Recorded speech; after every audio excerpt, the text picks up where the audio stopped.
As of Ultron में Wanda ने captain से कहा था कि अल्ट्रॉन दुनिया को बचाने और उसे तबाह करने में फर्क ही नहीं समझता है। Ultron can't tell the difference between saving the world and destroying it. क्या लगता है ये उसने कहां से सीखा? जाहिर है टोनी से। टोनी ने ही अल्ट्रॉन को बनाया और देखा जाए तो अल्ट्रॉन टोनी के डार्क थॉट्स, उसकी पीटीएसडी, उसके कंट्रोलिंग नेचर का ही एक जीता जागता लाइव वर्जन था। टोनी हमेशा से हर चीज को कंट्रोल करना चाहता था। वो चाहता था कि सारी चीजें उसके अकॉर्डिंग हों। इसीलिए उसने ब्रूस की वार्निंग को इग्नोर करके बिना किसी दूसरे एवेंजर को बताए अल्ट्रॉन को बनाया और इसीलिए सिविल वॉर में उसने सारे एवेंजर्स को कंट्रोल करना चाहा, इंक्लूडिंग स्टीव रॉजर्स, क्योंकि सिर्फ उसे सोकोविया अकॉर्ड्स सही लगे। उसने स्टीव की बात भी नहीं सुनी। टोनी का हमेशा से ये मानना रहा है कि वॉर को शुरू होने से पहले ही जीत लिया जाए। Every time someone tries to win a war before it starts, innocent people die. ऐसे में सिविल वॉर से लेकर एज ऑफ अल्ट्रॉन जैसी मूवीज में हमें कई बार ऐसे टीजर्स देखने को मिले हैं जिनसे ये साफ हो जाता है टोनी स्टार्क को ही आगे चलकर डूम बनना था। और आगे बढ़ने से पहले दो बातें क्लियर कर देता हूँ। अगर तुम्हें ऐसा लगता है कि जब सिविल वॉर और एज ऑफ अल्ट्रॉन जैसी मूवीज आई थी उस टाइम पर मार्वल का डॉक्टर डूम को लेकर कोई प्लान ही नहीं था, तो ऐसा बिल्कुल भी नहीं है। हाँ, उस टाइम पर फैंटास्टिक फोर के जो राइट्स थे वो फॉक्स वालों के पास थे,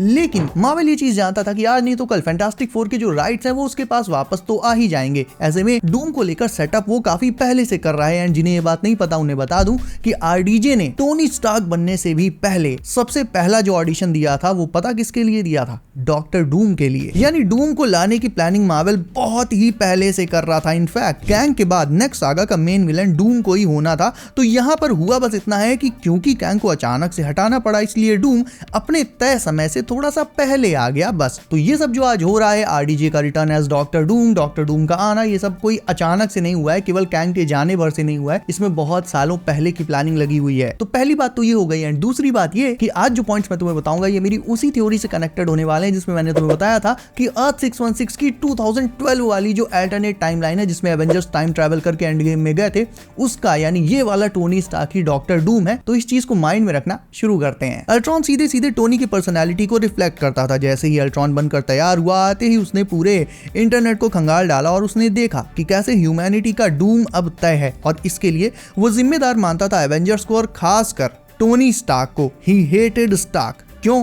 क्योंकि वो जानता था कि अगर टोनी को रोका ना गया तो आगे चलकर वही अपने आप में ह्यूमैनिटी का डूम बन जाएगा, एक doctor Doom. Age of Ultron का वो सीन तुम्हें याद होगा जब स्कारलेट विच ने सारे हीरोज को अलग अलग विजन्स दिखाए थे। उसमें एक विजन उसने टोनी को भी दिखाया था। उस विजन में टोनी ने देखा था कि उसके सारे फेलो एवेंजर्स वो सब लगभग खत्म हो चुके हैं और जब वो उनके पास जाता है तभी स्टीव टोनी से कहता है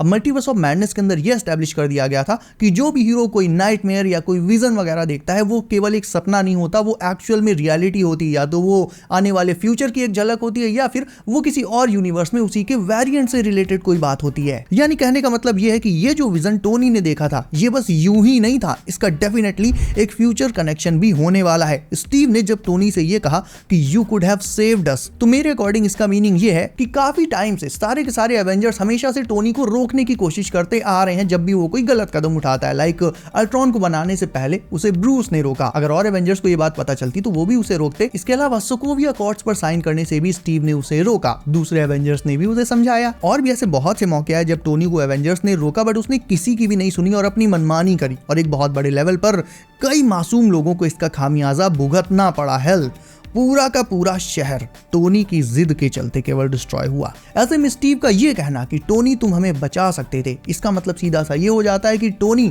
अगर तुम हमारे कहने पर रुक जाते, अपनी मनमानी ना करते, तो डेफिनेटली आज ये जो हो रहा है एवेंजर्स टपक चुके हैं, ये ना होता और हम सब के सब बच जाते। बट टोनी कभी रुका ही नहीं और एग्जैक्टली यही रीजन है कि डॉक्टर स्ट्रेंज ने एंड गेम में टोनी को मरवा दिया, जबकि उसने फ्यूचर देखा था। वो चाहता तो ऐसी प्लानिंग करके डेफिनेटली टोनी को बचा सकता था। टोनी के पास देखो इनफ टाइम था। I am Iron Man dialogue मारने के बजाय वो थॉर या कैप्टन मार्वल किसी को भी गॉन्टलेट देकर उनसे इंस्टेंटली स्नैप करवा सकता था। बट एनीवेज ये सब स्ट्रेंज की प्लानिंग से हुआ, क्योंकि स्ट्रेंज जब इन्फिनिटी वॉर में टाइटन प्लैनेट पर 1,40,06,05 आउटकम्स देख रहा था उसी दौरान वो फ्यूचर में आगे गया एंड उसने ये भी देखा कि अगर टोनी एंड गेम के बाद सरवाइव कर जाता है तो वो आगे चलकर एक ऐसा थ्रेट बन जाएगा जिसके आगे थानोस भी कुछ नहीं होगा। और वही थ्रेट था डूम। टोनी आयरन मैन 1 से ही हथियार बनाने में एक्सपर्ट था एंड वो ऐसा सिर्फ बिजनेस के लिए नहीं करता था बल्कि उसे इसमें मजा आता था। और हथियार बनाते बनाते उसने एक ऐसा पर्सनल वेपन बना डाला जिसके आगे सुपर हीरोज की सुपर नेचुरल पावर्स तक काम नहीं करती थी। अब विदाउट एनी डाउट टोनी मेरा भी पर्सनल फेवरेट हीरो है एमसीयू में। उसने कई बार अपने हीरोज को, लोगों को बहुत बहुत सारे मौकों पर बचाया। फॉर एग्जांपल 2012 वाले एवेंजर्स मूवी में न्यूयॉर्क के बैटल में जब न्यूक्लियर मिसाइल छोड़ी गई थी तो वो उस मिसाइल को अपनी जान की बाजी लगाकर वॉर्म होल के दूसरी साइड ले गया था और कोई हीरो ऐसा नहीं कर पाया। तो डेफिनेटली वो हीरो तो था, लेकिन अगर तुम ध्यान से देखो तो धीरे धीरे वो एक एंटी हीरो और फिर धीरे से एक सुपर विलन में कन्वर्ट होता जा रहा था और इसका रीजन था उसका एरोगेंस, उसका ego. If Tony end game में सर्वाइव कर जाता तो इसमें कोई शक ही नहीं है कि आगे चलकर वो खुद डॉक्टर डूम बन जाता। टोनी दुनिया को बचाना तो चाहता था बट अपने तरीके से, और डूम की हिस्ट्री अगर तुम कॉमिक से उठाकर देखोगे तो he has the same type of mindset. वो भी दुनिया को खत्म नहीं करना चाहता, वो भी दुनिया को बचाना चाहता है, लेकिन वो चाहता है कि दुनिया खुश तो रहे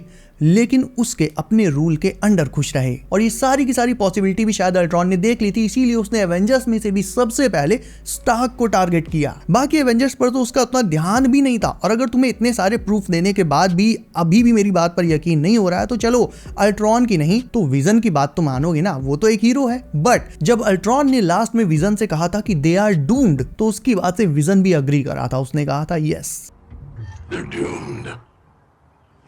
ऐसा विजन ने इसलिए कहा क्योंकि अल्ट्रॉन और विजन देखा जाए तो अलग अलग होते हुए भी उनमें काफी सिमिलैरिटीज है। दोनों का जो रूट है वो माइंड स्टोन ही है और इसीलिए भले ही दोनों का सोचने का तरीका, दोनों के मेथड्स काफी डिफरेंट हो, लेकिन फाइनल बात पर दोनों के दोनों अग्री करते हैं। अल्ट्रॉन मानता है कि ह्यूमैनिटी को खत्म होना ही होना है और वो इसे डिस्ट्रक्शन के थ्रू सेव कर सकता था, और विजन भी ये मानता था कि they are indeed doomed, but उसके अकॉर्डिंग ह्यूमैनिटी को एक मौका मिलना चाहिए था। तो सोच में अंतर था, लेकिन जो फाइनल बात थी कि ह्यूमैनिटी इज डूम्ड, इस बात पर दोनों के दोनों अग्री करते थे। तो इन सबसे साफ है कि टोनी अपने डार्कर पाथ पर निकल चुका था और मूवी पर मूवी जैसे जैसे एक एक मूवी आगे आती जा रही थी उसका माइंडसेट काफी हद तक चेंज होता चला जा रहा था। टोनी ने खुद को सैक्रिफाइस करके अपनी टाइमलाइन को तो बचा लिया, लेकिन 2012 में पास्ट में वो जिस टाइमलाइन में गए थे वो पूरी की पूरी टाइमलाइन बर्बाद हो गई, क्योंकि वहां जाकर जब एवेंजर्स की वजह से लोकी भागा, गॉड ऑफ स्टोरीज बना, तो मल्टीवर्स की हर एक टाइमलाइन जिसे पहले ही हू रिमेन्स ने प्रून करके रखा हुआ था वो आजाद हो गई। और इन्हीं टाइमलाइंस में से एक डूम की टाइमलाइन भी थी। ही हू रिमेन्स इसीलिए उसे प्रून करके रखता था ताकि अगर टाइमलाइन प्रून रहेगी तो ना डूम कभी सामने आ पाएगा और ना कभी वो मल्टीवर्स के लिए खतरा बनेगा, और सब सही चल रहा था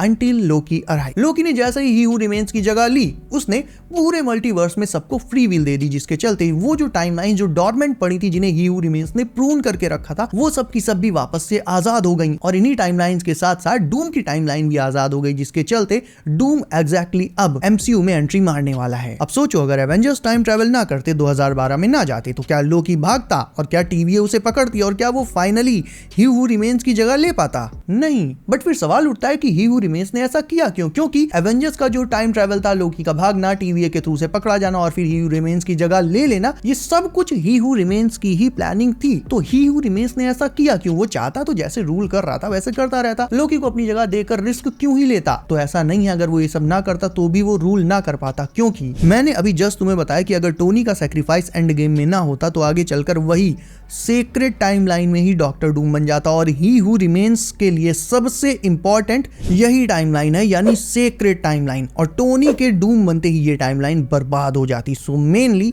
ही हू रिमेन्स सेक्रेट टाइमलाइन को बचाना चाहता था, इसीलिए उसने इन्फिनिटी वॉर से लेकर एंड गेम तक एक एक इवेंट को प्लान किया और फाइनली स्ट्रेंज के इशारे से टोनी से स्नैप करवा के उसे मरवा दिया। और इन सबसे पहले एवेंजर्स का टाइम ट्रैवल करा के लोकी को भी अपने पास बुला लिया। बट उसके इस मास्टर प्लान में सिर्फ और सिर्फ एक गलती हो गई, एंड वो ये कि 2012 वाला टोनी, यानी ये वाला टोनी, ये सरवाइव कर गया। और क्योंकि अब अगर तुम ध्यान से देखो तो जब 2012 वाली उस टाइमलाइन में लोकी ही नहीं रहा होगा, ना ही टेसरैक्ट, जिसके चलते थैनोस ने स्नैप भी नहीं किया होगा, क्योंकि एक स्टोन तो टेसरैक्ट के साथ ही TVA में चला गया। तो थैनोस ने स्नैप नहीं किया, यानी टोनी ने भी स्नैप नहीं किया, यानी उस 2012 वाली टाइमलाइन में इन्फिनिटी वॉर एंड गेम ये सब इवेंट्स हुए ही नहीं। और टोनी ना सिर्फ उसमें सरवाइव कर गया होगा, बल्कि टाइम ट्रैवल करके उसने अपनी रियलिटी को बर्बाद करने वाले फ्यूचर एवेंजर से बदला लेने के लिए भी एक डार्क प्लान बनाया होगा। क्योंकि टोनी और स्टीव के 2012 से निकलने के बाद वहां यानी 2012 में क्या क्या हुआ होगा ये तो हमें कभी दिखाया ही नहीं गया, राइट? बट वो टाइमलाइन भी आगे बढ़ ही रही थी। टीवी ने तो सिर्फ लोकी के टेसरैक्ट लेकर भागने से जो अल्टरनेट ब्रांच क्रिएट हुई थी बस उसे खत्म किया था। पूरी 2012 वाली टाइमलाइन को TVA ने खत्म नहीं किया था, क्योंकि अगर पूरी 2012 वाली टाइमलाइन को TVA को खत्म करना होता तो जैसे ही एवेंजर्स न्यूयॉर्क पहुंचे थे टाइम ट्रैवल करके, TV वाले तुरंत वहीं के वहीं आ जाते, लोकी के भागने का वेट ना करते। तो उस रियलिटी में टोनी ने टाइम ट्रैवल काफी पहले ही डिस्कवर कर लिया होगा, और साथ ही और भी बहुत सारे इवेंट्स ऐसे हुए होंगे जिनसे वो डूम बनने की तरफ बढ़ा होगा। और बाय द वे कैसे क्या हुआ होगा उस टाइमलाइन में जिसने टोनी को डूम बनने पर मजबूर किया, ये मैं ऑलरेडी इन वीडियोस में एक्सप्लेन कर चुका हूं। तो अगर जानना है तो डेफिनेटली इन वाली वीडियोस के बाद इन्हें भी चेकआउट कर सकते हो, ट्रस्ट मी बहुत मजा आएगा। तो ऑल इन ऑल आज का मेरा पॉइंट यही है कि एज ऑफ अल्ट्रॉन से लेकर सिविल वॉर इवन और भी दूसरी मूवीज में काफी पहले से ही डूम को इनडायरेक्टली टीज किया जाता रहा है, क्योंकि डूम वाज इनएविटेबल। डूम को एक पॉइंट पर वैसे भी मार्वल में आना ही था। थैनोस और कैंग तो बस उस चेन का हिस्सा थे, डूम उस चेन का फाइनल रिजल्ट था एंड इसीलिए he is coming right now, I mean अगले साल। एंड हाँ, डेब्यू तो इसी साल हो जाएगा जब फैंटास्टिक फोर फर्स्ट स्टेप्स में पोस्ट क्रेडिट सीन में उसका कैमियो होगा। एंड मुझे पर्टिकुलरली बस यही देखना है कि जब फैंटास्टिक फोर का पोस्ट क्रेडिट सीन स्टार्ट होगा तो क्या वो उनके रेट्रो फ्यूचरिस्टिक यूनिवर्स में होगा या फिर हमारी अर्थ 616 में होगा, क्योंकि अगर ये सीन अर्थ 616 में होता है देन मेरी ये थ्योरी कि डॉक्टर डूम अर्थ 616 से ही है ये सच हो जाएगी। And to be honest it makes a lot of sense, क्योंकि डूम अगर फैंटास्टिक फोर के यूनिवर्स से होता तो उसे पोस्ट क्रेडिट सीन में ना लाकर सीधा मूवी में कैमियो कराते, बट ऐसा नहीं हो रहा है। डूम आ रहा है पोस्ट क्रेडिट सीन में, वो भी फ्रैंकलिन रिचर्ड्स को किडनैप करने, यानी मतलब साफ है अगर तुमने फैंटास्टिक फोर के रीसेंट लीक्स सुने हैं तो तुम भी जानते होगे कि ये लोग इन दी एंड गैलेक्टस को नहीं हरा पाएंगे एंड अपनी दुनिया को छोड़कर भागेंगे। एंड भागते वक्त ही इनके स्पेसशिप में स्यू लेबर में चली जाएगी और फिर फ्रैंकलिन आएगा। अब मुझे नहीं पता कि ये लीक्स कितनी सच है, बट इतना पता है कि पोस्ट क्रेडिट सीन इनका मोस्ट प्रोबेबली इनके अपने यूनिवर्स में तो नहीं होगा, और अगर हुआ भी तो भी उससे ये कोई कंफर्म नहीं हो जाता कि डूम इन्हीं के रेट्रो यूनिवर्स से आता है। वो तो प्रॉपर डूम्सडे में ही पता चल पाएगा जब हमें डूम की ओरिजिन स्टोरी वगैरह दिखाई जाएगी। So guys let's wrap it up for today. अब तुम्हारे इस थ्योरी को लेकर कोई सवाल हो या तुम्हारे दिमाग में कुछ भी चल रहा हो तो डेफिनेटली मुझे कमेंट करके अभी बताओ। इसके अलावा वीडियो को अभी तक तुमने लाइक नहीं किया है तो इसे अभी लाइक करके चैनल कर लो सब, नोटिफिकेशन कॉल पर डालना मत भूलना ताकि आने वाली नई लीक्स एंड थ्योरीज तुमसे कभी भी मिस ना हो। सो गाइस बी सेफ, अपना ख्याल रखिए। आप, मेरा नाम है Himanshu and as always I will see you in next one.